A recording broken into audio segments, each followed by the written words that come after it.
حوالات کی سلاخوں کے پیچھے سے میں اسے نماز پڑھتا دیکھ رہا تھا۔ وہ 25-26 سال کا خوبصورت نوجوان قتل کے مقدمے میں 2 دن پہلے ہی یہاں لایا گیا تھا، جہاں سے چند دن بعد عدالتی کارروائی کے بعد اسے جیل منتقل کیا جانا تھا۔ اس کے خلاف کیس کافی مضبوط تھا، اس لیے گمان غالب تھا کہ 1-2 پیشیوں کے بعد ہی اسے سزائے موت سنا دی جائے گی۔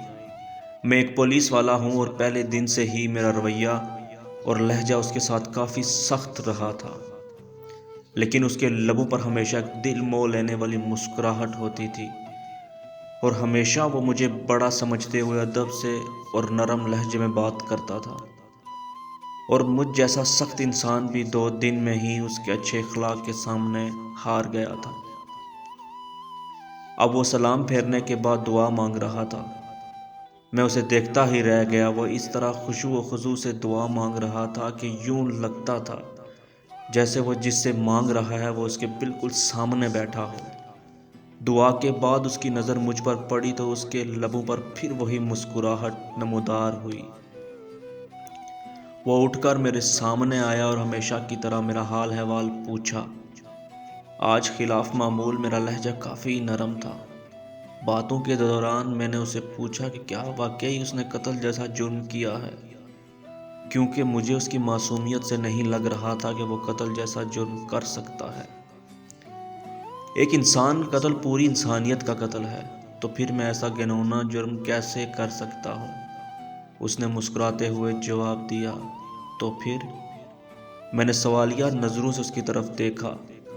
جب اللہ اس دنیا میں کسی کو اختیارات دیتا ہے نا، تو اکثر لوگ بھول جاتے ہیں کہ یہ اختیارات اللہ کی طرف سے امانت ہیں۔ وہ ان سب کو اپنا کمال اور حق سمجھ بیٹھتے ہیں۔ میرے ساتھ بھی ایسا ہی ہوا۔ ہمارے علاقے کے ایک بااثر انسان نے قتل کر دیا اور اتفاق سے میں وہاں سے چند قدم ہی دور تھا۔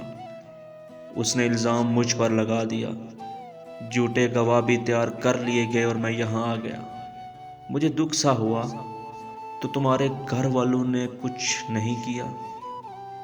گھر والوں نے اپنی سی کوشش کی، لیکن وہی بات، اس معاشرے میں لوگ بھی ڈر کے مارے اسی کا ساتھ دیتے ہیں جو طاقتور ہو۔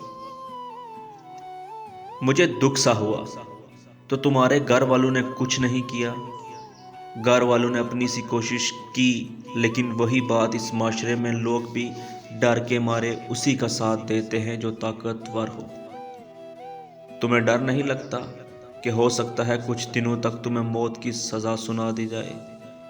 انشاءاللہ مجھے کچھ نہیں ہوگا۔ تک تمہیں موت کی سزا سنا دی جائے، انشاءاللہ مجھے کچھ نہیں ہوگا۔ میں نے اس کے آگے اپنی عرضی رکھ دی ہے، جس کے سامنے بڑے سے بڑے بادشاہ کی بھی کوئی حیثیت نہیں۔ اس نے پر یقین لہجے میں جواب دیا۔ میں نے پھر سوالیہ نظروں سے اسے دیکھا۔ میں اپنے اللہ کی بات کر رہا ہوں، اسے میری بے گناہی کا علم ہے، وہ مجھے کچھ نہیں ہونے دے گا۔ اس کے ہر لفظ سے محبت ٹپک رہی تھی۔ تمہیں یقین ہے کہ دعا سے کام ہو جائے گا؟ اگر نہ ہوا تو؟ میں نے پوچھا۔ جب اسے مانگا جاتا ہے نا، تو پھر شک میں نہیں پڑتے کہ وہ قبول نہیں کرے گا، بس سب کچھ اس پر چھوڑ کر انتظار کرتے ہیں۔ اس کے لہجے میں یقین ہی یقین تھا۔ میں بس اس کے چہرے کو تکتا رہ گیا کہ اس سے پہلے اللہ پر اتنا یقین شاید ہی کسی میں دیکھا ہو۔ 3 دن مزید گزر گئے۔ اس دوران اس کے گھر والے بھی اسے ملنے آئے تھے۔ وہ اپنے والدین کا اکلوتا بیٹا تھا۔ ماں کا رو رو کر برا حال تھا، لیکن اس کے سکون میں کوئی کمی نہیں آئی تھی۔ وہ مسلسل سمجھاتا رہا کہ میں نے اللہ کے سامنے عرضی رکھ دی ہے، اسے پتہ ہے میں بے گناہ ہوں، دیکھ لیجئے گا وہ مجھے کچھ نہیں ہونے دے گا۔ میں نے اللہ پر اتنا یقین اس سے پہلے صرف پڑھا ہی تھا، لیکن کبھی نہیں دیکھا تھا۔ میرے دل میں اب اس کے لیے عقیدت کے جذبات پیدا ہونا شروع ہو گئے تھے۔ شاید اللہ کی محبت ہوتی ہی ایسی ہے جو پتھر دل کو بھی پگھلا دیتی۔ پھر جب اسے عدالت میں پیش کیا جانا تھا، اس سے 1 دن پہلے ہی عجیب واقعہ ہوا۔ جس شخص نے خود قتل کر کے الزام اس پر لگایا تھا، وہ اپنی بیوی اور اکلوتے بچے کے ساتھ گاڑی میں کہیں جا رہا تھا کہ اسے ایک خوفناک حادثہ پیش آیا، جس کے نتیجہ میں اس کی بیوی اور بچہ تو موقع پر ہی جاں بحق ہو گئے، جبکہ اسے شدید زخمی حالت میں ہسپتال منتقل کیا گیا۔ کافی گھنٹوں بعد ہوش میں آنے کے بعد اسے بیوی اور بچے کے مرنے کی خبر ملی تو اس کی حالت اور بگڑ گئی۔ اسی جانکنی کے عالم میں اسے کچھ یاد آیا۔ اس نے چیخ کر قریب موجود ڈاکٹر کو اس کی ویڈیو بنانے کا کہا۔ بار بار اصرار پر ڈاکٹر نے نرس کو ویڈیو بنانے کا اشارہ کیا تو اس نے ویڈیو میں بڑی مشکل سے اپنے جرم کا اعتراف کیا اور اس نوجوان کو بے گناہ قرار دے کر ہاتھ جوڑ کر معافی بھی مانگی۔ اس نے ڈاکٹر سے وعدہ لیا کہ وہ یہ ویڈیو ضرور پولیس اسٹیشن لے کر جائے گا۔ شاید بیوی بچے کے مرنے کے بعد اور اپنی حالت کا علم ہو جانے کے بعد وہ اس گناہ کو ساتھ لے کر مرنا نہیں چاہتا تھا۔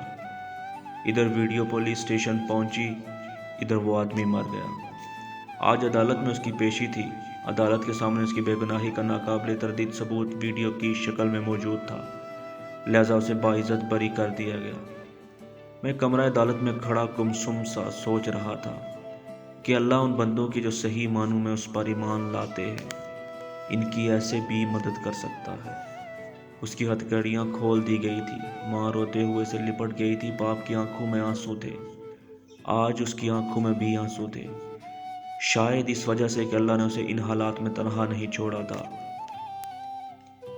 شاید اس وجہ سے کہ اللہ نے اسے ان حالات میں تنہا نہیں چھوڑا تھا اور اس طرح سے اس کی مدد کی تھی جس کا کسی کو وہم و گمان تک نہ تھا۔ اور مجھے یاد ہے مجھ سے ملنے کے بعد جب وہ جانے لگا تھا تو میں نے اسے کہا تھا کہ وہ کوئی ایسی بات بتا کر جائے جسے میں ہمیشہ یاد رکھوں، تو اس کے الفاظ تھے، اللہ سے بڑھ کر کوئی ہمدرد و دوست نہیں، جب بھی کوئی مشکل پیش آئی سے مانگیں اور پھر یقین بھی رکھیں کہ وہ قبول کرے گا۔ وہ محض کسی سوچ یا تصور کا نام تو ہے نہیں، بلکہ وہ تو ایک زندہ حقیقت ہے۔ وہ اس وقت بھی ہمارے ساتھ ہے، شہرک سے بھی قریب۔ وہ ہمیں دیکھتا رہتا ہے کہ مشکل میں ہمارا رد عمل کیا ہوگا، اور جو اسے مانگ کر شک میں نہیں پڑتے، اللہ بھی انہیں کبھی تنہا نہیں چھوڑتا۔ ایسے طریقوں سے اس کی مدد کرتا ہے کہ عقل حیران رہ جاتی ہے۔ وہ اب واپس جا رہا تھا اور مجھے یوں محسوس ہو رہا تھا جیسے میں آج ہی مسلمان ہوا ہوں، یا جیسے میں نے آج اپنے اللہ کو پا لیا۔